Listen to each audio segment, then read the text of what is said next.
This is number one in a series that I call My Family in History. Caleb Hotchkiss was my second cousin 8 times removed. That sounded rather removed until I considered that Caleb's grandfather, John Hotchkiss, was a brother to my 8th great-grandfather, Lieutenant Samuel Hotchkiss. Caleb was born on the 6th of June, 1712 in New Haven, Connecticut. In 1736, when Caleb was 24, he married Phoebe Atwater. Caleb and Phoebe had 6 children.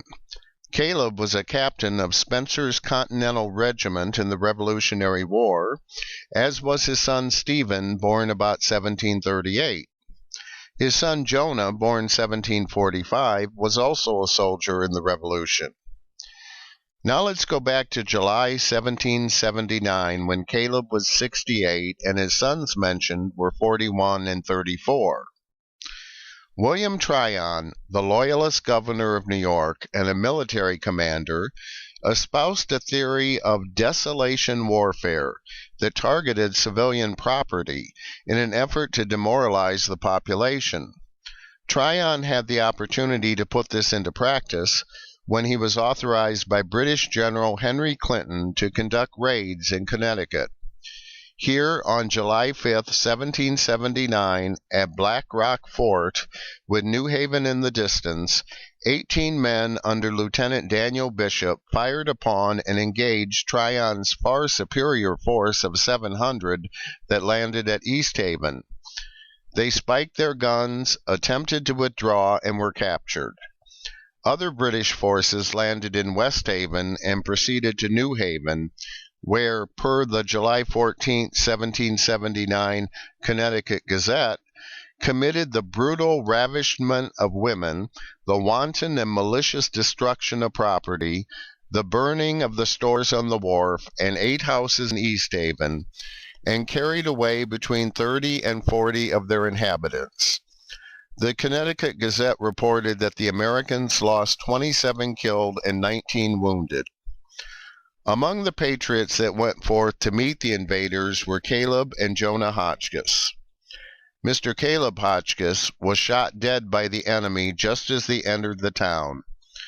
Mr. Jonah Hotchkiss escaped, having captured a Hessian soldier in Hotchkisstown Woods, now Westville, taking from him a fine musket box filled with cartridges, Mr. Hotchkiss having only 1 charge left, and that was in his gun. The weapon is now deposited in the Museum of the New Haven Colony Historical Society. The way that Mr. Hotchkiss captured his man was by surrounding him. It seems that, passing a clump of bushes, Mr. Hotchkiss heard a rustling sound and called, "Who's there?" And from the reply he knew it was a foreign soldier. He at once ordered a halt, sent imaginary friend John to the right, and imaginary friend Joe to the left, and imaginary friend David was sent for reinforcements. He then commanded the man to come forth and surrender, which was done without resistance. Our family can be mighty tricky when they have to.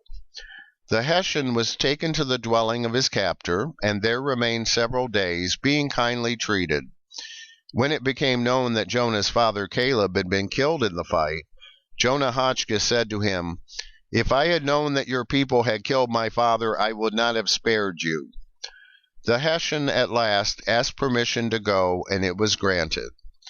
Caleb Hotchkiss' original headstone, now lost, read, "In memory of Mr. Caleb Hotchkiss, a reputable citizen and a man of religion, who was slain by the enemy when they invested and plundered the town of New Haven, July the 5th, A.D. 1779, in the 68th year of his age."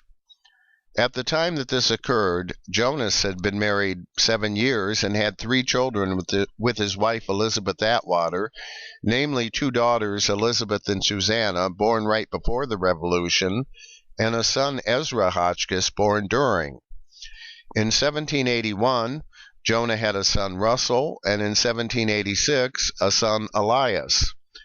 Jonah Hotchkiss died the 15th of November, 1811, in New Haven, Connecticut, at the age of 66. a true patriot of the American Revolution.